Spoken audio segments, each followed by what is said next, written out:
Good evening, dear sisters and brothers. Welcome to the evening session of Being Heartful Every Day, a joyful adventure. Today is the day 380th, and we continue to explore the vital theme of commitment. In the previous evening session, we touched upon how commitment allows us to show up again and again, even when the journey feels uphill. And tonight, let us reflect on further dimension on the theme of commitment. Every day, we are faced with choices where to put our energy, where to place our attention, and what to prioritize. In the spiritual journey, commitment is the sacred choice we make every day, and that is to return to the heart, to make the divine our center, to live aligned with our purpose. Commitment doesn't always roar. Sometimes it's a whisper that says, no matter how I feel today, I will sit in meditation. Even if my thoughts are scattered, I will begin. And even if I falter, I will do my abhyas. In this way, commitment becomes less about performance and more about presence, less about outcomes and more about orientation. And heartfulness practice thrives on the repetition, which is not mechanical repetition, but a heartfelt consistency. Every morning meditation, every evening cleaning, every time we pause for the universal prayer, we ingrain the pathway back to the heart. Over time, this repeated turning creates a current, a spiritual momentum. And it is this current that carries us forward, even when our personal will seems to be weak. And as Bapuji Maharaj said, the only thing needed is your firm determination and unfailing effort. In today's fast paced world, distractions abound, but commitment is the quiet refusal to be scattered. It is the decision to be rooted, to be inward facing, even while engaging outwardly. Let us move ahead in the session. And while we do that, we encourage you to please share the invitation of master classes and make heartful everyday sessions with your near and dear ones. You can also introduce them to these sessions, which can be a beautiful doorway into meditation, relaxation, and inner transformation. Now, let us open our hearts to the next piece of inspirational reading that we had started yesterday from the article Failure to Attain the Next Stage and Failure to Retain a Stage by Daji.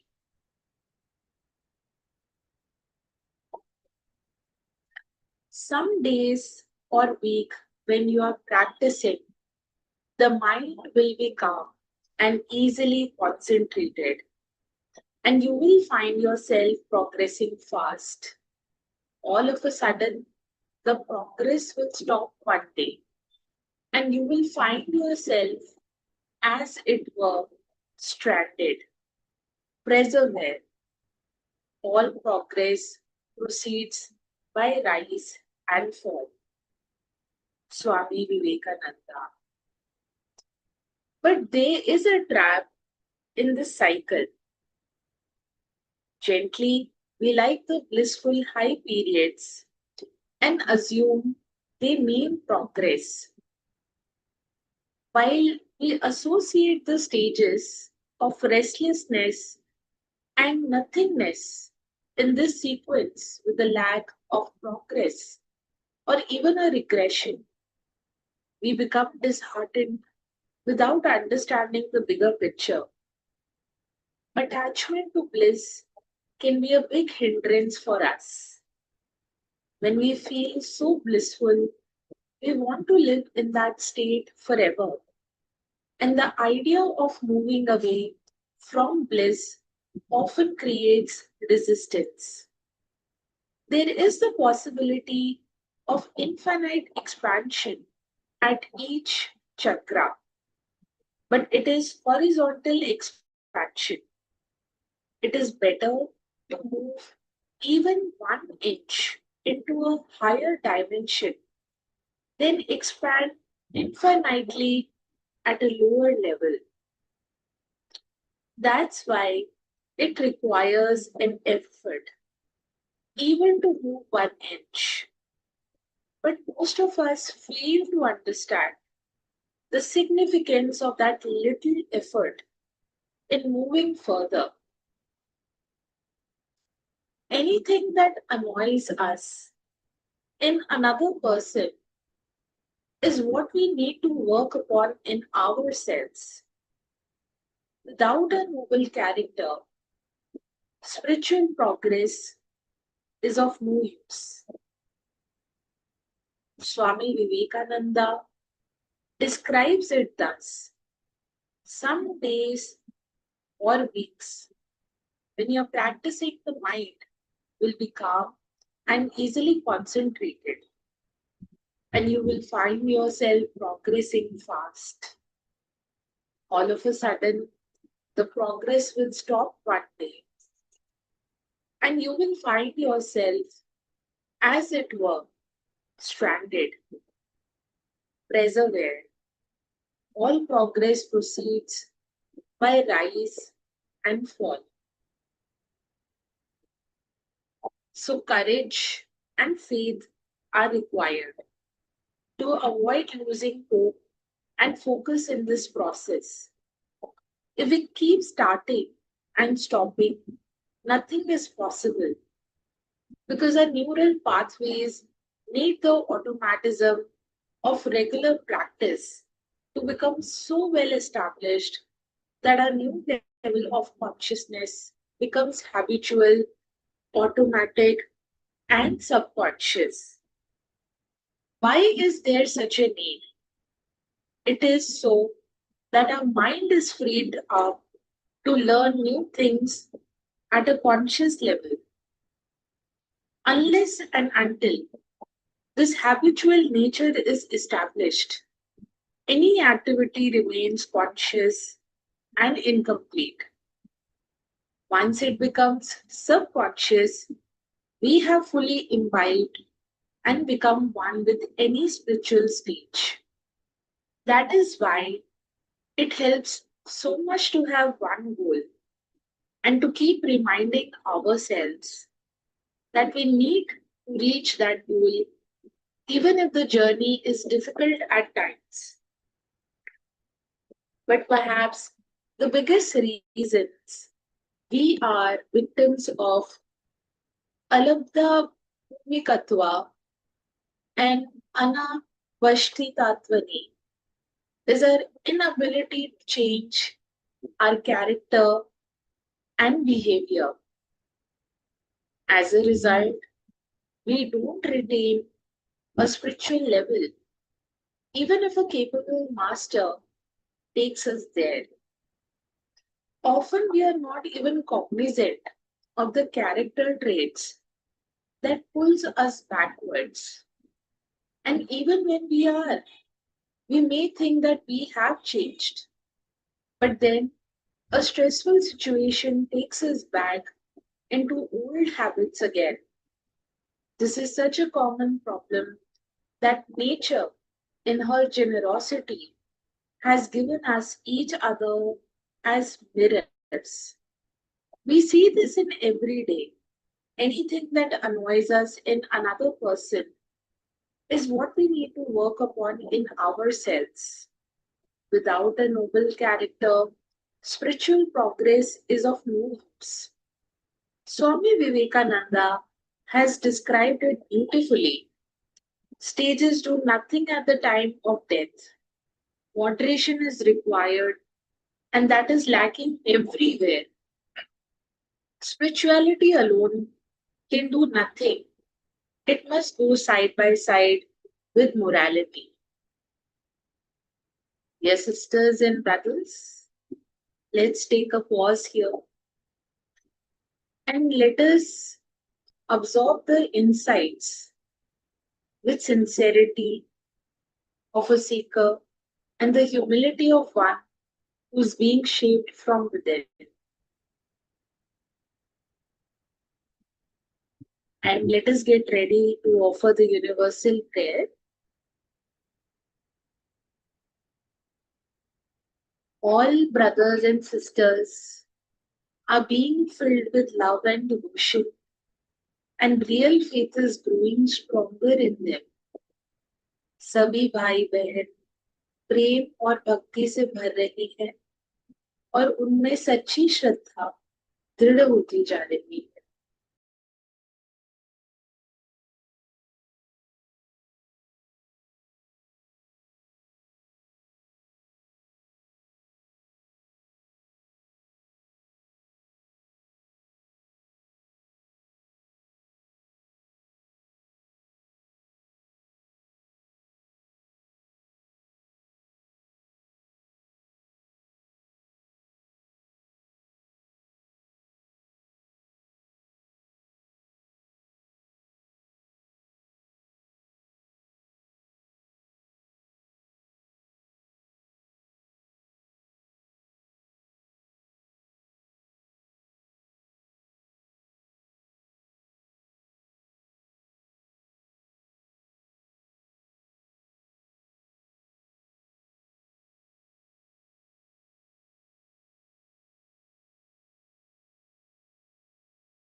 May this universal prayer sends waves of peace and love to entire humanity.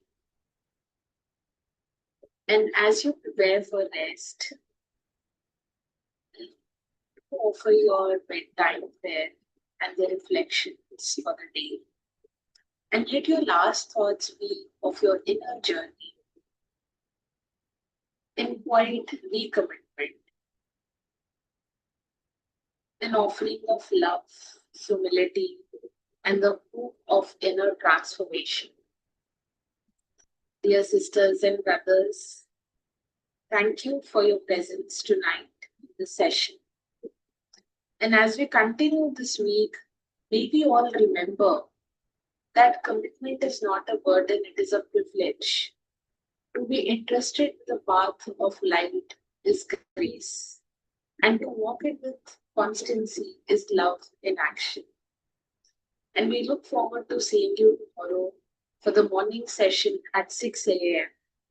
as we continue the sacred exploration of the theme of commitment this week. And until then, may you rest in stillness, walk in sincerity, and rise renewed. Wishing you a very good night, and may your path be steady and your heart unwavering. Thank you.